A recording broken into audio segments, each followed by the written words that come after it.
వారందరితో మాట్లాడి నెల్లూరు జిల్లా కొవ్వూరు మండలంలోని ఐసీడీఎస్ కార్యాలయాన్ని స్త్రీ శిశు సంక్షేమ శాఖ ఆర్జేడీ జయలక్ష్మి తనిఖీ చేశారు. అనంతరం కొవ్వూరు ఐసీడీఎస్ సెక్టార్ పరిధిలోని సూపర్వైజర్లతో సమావేశమయ్యారు.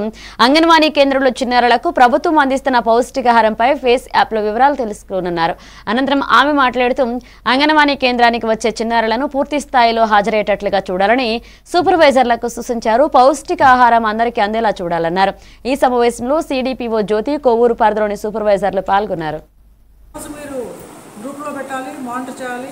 అదేవిధంగా మనకి వాళ్ళు ఎప్పటికప్పుడు 100% రీచ్ అవ్వకపోతే కనుక రీచ్ అవ్వడానికి కారణాలు ఏంటి, రీచ్ అవ్వకపోవడానికి గల కారణాలు ఏంటి, సిడిపిఓ గారు మీరు మాట్లాడుకుని మీటింగ్స్ పెట్టుకుని ఒకసారి 100% రీచ్ అవ్వకపోతే బెనిఫిషరీస్కి ఫుడ్ అన్నది ఆగిపోద్ది, బడ్జెట్ అనేది రాదు. బడ్జెట్ రానప్పుడు మనం ఏం చేస్తామంటే వాళ్ళకి ఫుడ్ రాదు. అప్పుడు ఏరియాలో వాళ్ళకు ఉన్నటువంటి మన ఐసీడీఎస్ ముఖ్య ఉద్దేశం అంటే అనుబంధ పోషకాహారాన్ని మనం అందించలేకపోతాం. అప్పుడు డిపార్ట్మెంట్ మీదకి ఒత్తిడి వస్తుంది. కాబట్టి మీ అందరి మీదకి ఒత్తిడి వస్తుంది. కాబట్టి మీరు అందరూ కూడా ఫాలోఅప్ చేసుకుని మొత్తం 100% అందించేటట్టుగా మనం ప్లాన్ చేసుకోవాలి. దీనికి పోస్ట్ అభియాన్ స్టాఫ్గా మీకు ఎక్కువ రెస్పాన్సిబిలిటీ ఉంది ప్రాజెక్ట్ బీపీసీగా. కాబట్టి మీరు అసలు ఏమి అబ్జర్వ్ చేశారు, ఏ సెక్టార్లో అవుతుంది, ఏ సెక్టార్లో అవ్వట్లేదు, మీరు సిడిపిఓ గారు మీకు చెప్పండి. టెక్నికల్ సమస్య అనేది మీరు రివ్యూ చేయడం జరుగుతుంది. తర్వాత అదేవిధంగా మనకి అందాల్సిన ఇంకో పాయింట్ నెక్స్ట్ అనుబంధ పోషకాహారం సబ్జెక్ట్ వచ్చింది. కాబట్టి మన సర్వేలో ఉన్నటువంటి ప్రతి అంగన్వాడీ కేంద్రంలోనూ ఎంతమంది అయితే లబ్ధిదారులు ఉన్నారో గర్భవతులు, బాలింతలు 0 to 6 చిల్డ్రన్ అందరికీ కూడా నమోదు అవుతున్నారా లేదా, నమోదైన వాళ్ళందరికీ పోషకాహారం అందిస్తున్నామా లేదా అన్నది మీరు ఖచ్చితంగా ప్రతి సెక్టార్లో అంగన్వాడీ కార్యకర్తను ప్రతి సూపర్వైజర్ రివ్యూ చేయాలి.